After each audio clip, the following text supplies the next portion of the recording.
তো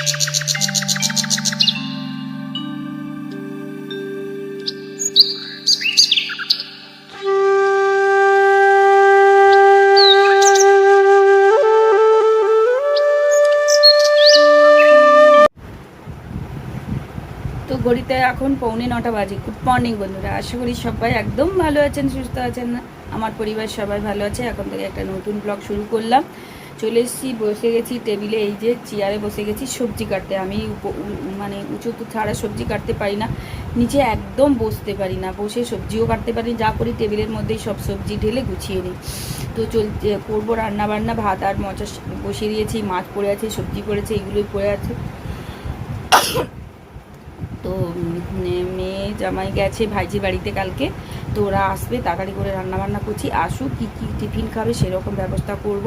আপাতত আলুর পরোটা খাবে বলেছে, আলু সেদ্ধ করে রেখে দিচ্ছি, এলেই গরম গরম করব। আর আমাদের যে জামাই, সে একটু ভাত খেতেই ভালোবাসে, একটু গরম আলু সেদ্ধ ভাত, তো সেটাও করে রেখেছি। যেটা খাবে বলবে সেটাও করব। আর তার আগে সবজিগুলো ফটাফট করে কেটে নিয়ে তারপর রান্নাবান্না করব, তারপর ওদের টিফিন দেবো। তো চলুন এখন রান্নাবান্না মানে মোটামুটি সবজিগুলো পুরোপুরি কেটে নিয়ে মাছ কেটে নিয়ে তারপর পরে আসছি। আর পরে দেখা হচ্ছে আপনাদের সাথে। এই যে সব সবজি রেখে দিয়েছি, কাল থেকে নিয়ে এসে টেবিলে সবজি রেখেছি। আর ওদিকে ওই যে শাক কাটা হয়ে গেছে, মোচা সেদ্ধ করছি। আর এদিকে ভাত বসিয়ে দিয়েছি। আর এই যে ইলিশ মাছটা কাটবো। এই যে শাক ভাজা, আলু ভাজা করেছি, মোচার তরকারি হয়ে গেছে। আর এদিকে হয়ে গেছে মটন ছিল আগে, মানে বের করেছি, চাটনি করেছি। আর এদিকে পনিরের, মেয়ের পছন্দ মতো পনির তরকারি করেছি। আর ইলিশ মাছের ভাপা করেছি, আর ভেজে দেবো দু একটা। আর এইদিকে আবার চিংড়ি মাছে পাতলা করে ঝোল খাবে বলে সেই পটল আলু দিয়ে ঝোল করেছি। এটাই হচ্ছে দুপুরবেলায় রান্নাবান্না করেছি। আবার মেয়ে একটু টক খাবে, তার জন্য একটু টক করেছি।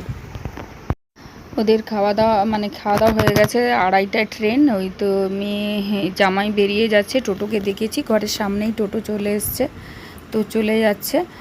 কারণ থাকতে বলেছিলাম, কারণ বাড়িতেও কাজ আছে, তারপরে অফিসেও কদিন ধরে ফোন করছে, তাই মেয়ে থেকে গেল, মেয়ে পরে যাবে। তো জামাইবাবু চলে যাচ্ছে, এই যে টোটো ঢুকে গেছে। সাবধানে যাও, পৌঁছে গিয়ে ফোন করো। চুপচাপ করে বসে আছে, ওর জামাই চলে গেছে, মন খারাপ। আর এই যে সব জামা প্যান্ট এখানে কিছুটা গুছিয়েছি। তো আমি এই দুর্গাচকে বেরোবো, রেডি হবো এক্ষুনি। তো বান্ধবীর মেয়েদেরকে ডেকেছি, ওরা আসবে, ওর সঙ্গে গল্প করবে, টিভি দেখবে। তার আগে আমি এই যে এইসব জিনিসগুলো গুছিয়েছি, এর ব্যাগের মধ্যে এগুলো গুছিয়ে নিয়েছি, এগুলো গুছাই। আর ও ঘরে প্রচুর জিনিস পড়ে আছে। তো চলুন দেখি রাত্রিবেলা কি রান্না বান্না করি। এই যে আমি দুর্গাচকে বেরিয়ে চলে এসেছি, কিছু জিনিস আনতে না আনলে হবে না, তাই বেরিয়ে চলে এলাম আমি। মানে নিজের একটা জায়গা করে নিয়েছিল, অন্যরকম কত দূরে কিন্তু জায়গা কি আর ছিল থাকে, হ্যাঁ কিন্তু গেল, লোকজনের দাম বেরিয়ে বললো, বন্ধুর সংখ্যা সময়ের সঙ্গে। চুড়িদার শাড়ি সব সেরকম টানা আছে, টেনে রেখেছি। বললাম তুই কোনগুলো নিবি, যেগুলো নিবি নে, যেগুলো নিবি না সেগুলো বস্তার মধ্যে ঢুকাবো। কারণ আলমারি পুরো এই যে ফাঁকা করেছি, এত জিনিস শুধু বেকার রেখে লাভ নেই। ও যেগুলো পরে, ওর তো বিয়ের আগে অনেক জিনিস ছিল, সেগুলো হয়তো আর পরবে না, তাই বস্তায় ঢুকিয়ে দেবো, সেই টানাটানি করছি। আর ওরা ওদিকে ওই যে সব টিভি দেখছে, আমার বান্ধবী মেয়ে আর ওরা। তারপর ওদের জন্য খাওয়া দাওয়া করবো, চলুন পরে দেখা হচ্ছে। এই রান্নাবান্না এখন বাজে, এই কিছুক্ষণ আগে আমি দুর্গাচক থেকে এসে রান্নাবান্না করলাম। এই যে বাটা মাছের ঝাল করলাম, আর এটা মাছের মাথা দিয়ে কুমড়োর তরকারি। আর সকালবেলায় মাছের টক করছিলাম, ওকে দেওয়া হয়নি, এবেলা খেলো ইলিশ মাছের টক। ও টক খায়, মানে ওদের বাড়িতে টক খায় না আর কি। তো সেই জন্য সব রান্নাবান্না আমার কমপ্লিট। এবার সব রান্নাঘরটা পরিষ্কার করব, চান করব। তাড়াহুড়ো করে রান্নাবান্না করেছি, এগুলো পরিষ্কার করে চান করে তারপর ওদেরকে যাব খেতে।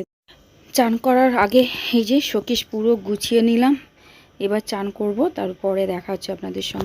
রান্না তো কমপ্লিট করে নিয়েছি, এবার রান্নাঘরে যাব মুছতে। তারপরে একটু ঘাম ঝোড়াতে এসেছি, তাও কিন্তু ফ্যান আমাকে বন্ধ করতে হয়েছে, নাহলে আপনারা কথা শুনতে পাবেন না। বাটা মাছ ছিল, বাটা মাছের ঝাল করেছি, কুমড়ো আলুর তরকারি। সকালবেলায় ইলিশ মাছের টক করা আছে, ও খাবে, নাহলে কালকে সকালবেলা খাবে, যা করবে। রাত্রিবেলা ও টক খেতে দেবে না ওর বাবা। একটু ডাল করবো ভাবছি।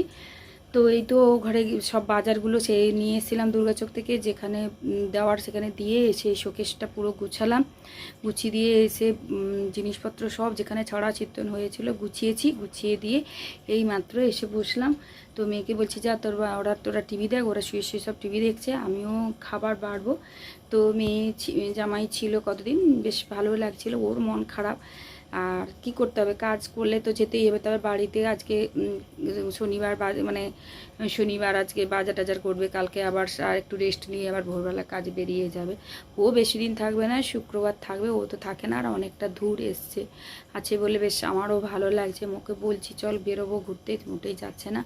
দেখি কাল হোক পশু ওকেও ঠাকুমার কাছে দেখা করিয়ে আনবো। আসলে আমাদের জামাইকে নিয়ে যাবারই কথা ছিল, কিন্তু এই বাড়ি নেমন্তন্ন, ওর বাড়ি নেমন্তন্ন, একদিন জামাই ষষ্ঠী দিদির বাড়ি নেমন্তন্ন, ভাইজির বাড়ি নেমন্তন্ন। তো সব যদি নেমন্তন্ন থাকে তাহলে সে বিশ্রাম নেবে কখন, ওই জন্য এবারে আর নিয়ে যায়নি। আগের বারে আবার যখন আসবে আমাদের জামাইকে আমাদের দেশের বাড়ি দেখিয়ে আনবো, আমার শাশুড়ি মাকে দেখিয়ে আনবো, তাই জন্য এবারে গেলাম না। তা ওর কিছু ব্লাউজ কাটাতে দিয়েছে, তাই জন্য ওকে যেতে হবে, সেই ব্লাউজগুলো আনতে যাবো। আর বলছি ঠাকুমার সঙ্গে দেখা করে চলে আসবি, শাশুড়ি মাকে ডাকছিলাম আসেনি। কীরকম গরম পড়েছে, ফ্যানটা বন্ধ করছি, প্রচুর কষ্টও হচ্ছে। এখন যাবো চান করতে, চুল টুল এলোমেলো হয়ে আছে। তো চলুন ভিডিওটা এখানে শেষ করছি, নতুন ভিডিওর সঙ্গে দেখাচ্ছি। সবাই সুস্থ থাকুন, ভালো থাকুন।